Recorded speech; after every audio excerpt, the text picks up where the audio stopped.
Hey guys, Rob here, and today I'm going to do two movie reviews. First off, Crank 2 High Voltage, and secondly, 17 again. Movie Review by Rob.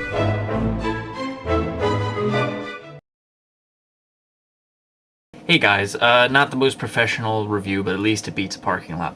I'm going to review two movies today because I'm falling a little behind, and yes, I've seen a lot of movies recently, so I haven't fallen behind there, but I've just been really busy with some editing projects and some upcoming work with Carrot the Superstore 2.5, so don't worry, that is coming soon if all goes well. So the first movie I'm going to review today is Crank 2 High Voltage, starring Jason Statham, Amy Smart's back, as well as Dwight Yoakam, and it's directed by Mark Neveldine, who I believe also directed the first one.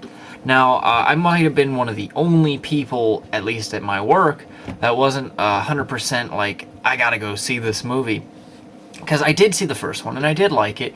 I mean, it was kind of far-fetched, and it was out there, but it was an action movie. It was a good action movie, and I think Jason Statham, I think his best roles were like, I don't know, like Snatch, and the first Transporter, but I feel like he's being overused a bit now. But no, I definitely did like the first Crank. But when I heard the plot to the second one, how it picks up where the first one left off, and if I'm giving spoilers away, it's kind of too late, because when the first one came out, he dies at the end. He falls out of a helicopter and hits a car and bounces and hits the pavement. You would die from that. I don't think there's any mistaking that. However, this one picks up where they scrape him off the road, they take his heart and replace it with a fake plastic heart that he only has so long to live because they're harvesting his organs, and of course he wakes up and is in pursuit of his heart. And the whole deal with this one, where the first one was he had to keep his blood pumping, he had to stay aggressive and keep fighting and whatnot, in this one he has to keep an electrical charge going into the battery that powers his artificial heart. So let's just go into it saying, you need to go into this movie not expecting reality. It is far from reality. They also throw video game footage in there, as well as a sequence that's more of an homage to Godzilla. When you see how they do it, you're going to be watching it going, what? But it is no means a good movie, but it's entertaining. And I think as long as you take it for that value, you're going to really like it. Like I said, it's not reality. It's more of like a fantasy action film, if that makes any sense. It's really hard to put this into a genre.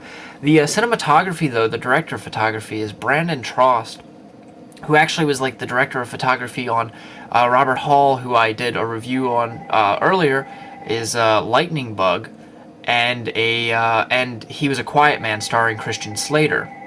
So the cinematography is excellent. The style is really good. Jason Statham, I mean, there's not that much to the character other than he's a real, badass, but I think he nails it. And there's a lot of little appearances by people. Corey Haim appears in it, as well as David Carradine plays a character. So I definitely recommend seeing it. I would say my review for it is about a 3 out of 5. It's not a horrible movie, and if I were like not judging it on certain things like plot and reality, it'd be really up there for entertainment value. But I'm going to say 3 out of 5. Not a good movie, but you'll walk away laughing for the most part, I think. So, the second movie I'm going to review today is directed by Burr, same director as Igby Goes Down. It is 17 again. And let's say I've talked in the past about how I don't like movie marketing that is incorrect. Like Marley and Me, it's supposed to be a comedy about a dog, and it was more so a drama about a journalist. However, I feel like this movie, with Matthew Perry and Zac Efron, was marketed as one of those kids' films, kind of like 13 Going on 30 and stuff like that. However, it deals with a lot more adult themes, and it wasn't and didn't have a kids' feel at all, and I very much so enjoyed it. I think, and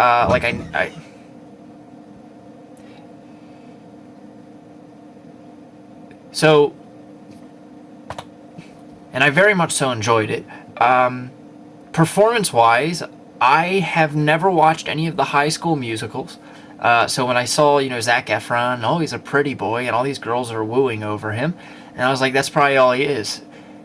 He proved himself to me in this movie because I think he's an excellent actor, and I heard that he's rumored to play Johnny Quest in the Johnny Quest movie if that actually comes to fruition, and I think he'd be great for it. I think in general, I think he's going to move forward with his acting career because he really pulled off this role, and I'd like to see him in some other things.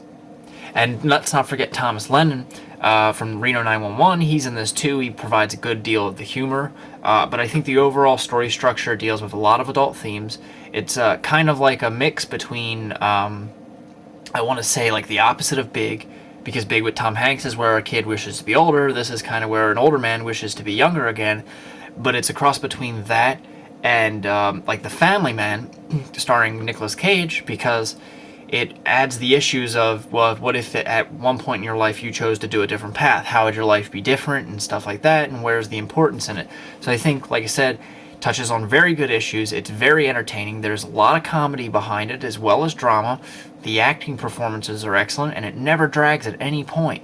So I would give this movie a 4.5 out of 5. It's by no means a classic, but it's better than 13 Going on 30. It's up there, not as good as Big, but I definitely recommend seeing it, and I think everybody in it did a wonderful job.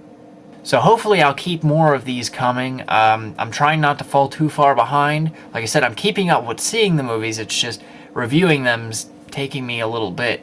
So keep them coming, and remember, I'll be watching.